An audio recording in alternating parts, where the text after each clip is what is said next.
മറ്റൊരു വാർത്തയിലേക്ക്. തൃശൂർ ഒല്ലൂർ എടക്കുന്നയിൽ നിർത്തിയിട്ട ലോറിയിൽ ബൈക്കിടിച്ച് യുവാവ് മരിച്ചു. ചിറ്റശ്ശേരി സ്വദേശി ആഷിഖാണ് മരിച്ചത്. ആഷിഖിന്റെ ബൈക്ക് നിയന്ത്രണം വിട്ട് ലോറിയിൽ ഇടിക്കുകയായിരുന്നു. വിവരങ്ങളുമായി ലെവിൻ കെ വിജയനാണ് നമുക്കൊപ്പം ചേരുന്നത്. ലെവിൻ, എപ്പോഴാണ് ഈ അപകടമുണ്ടായത്?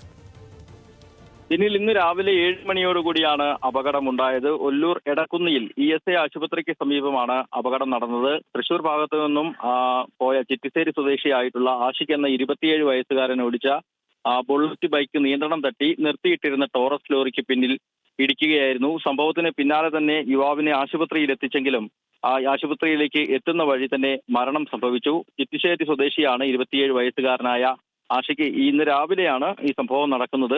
ആഷിഖ് തൃശ്ശൂരിൽ ജോലി സംബന്ധമായ ആവശ്യം കഴിഞ്ഞ് തിരിച്ച് വീട്ടിലേക്ക് മടങ്ങുന്ന വഴിയാണ് അപകടം സംഭവിച്ചത്. മൃതദേഹം ജില്ലാ ആശുപത്രിയിൽ പോസ്റ്റ്മോർട്ടത്തിനായി മാറ്റിയിരിക്കുകയാണ്. തുടർ നടപടികൾ സ്വീകരിക്കുമെന്നാണ് ഒല്ലൂർ പോലീസ് അറിയിച്ചിട്ടുള്ളത്. ശരി, വ്യക്തമാണ്. ലെവിൻ കെ വിജയനാണ് വിവരങ്ങൾ നൽകിയത് തൃശ്ശൂരിൽ നിന്ന്.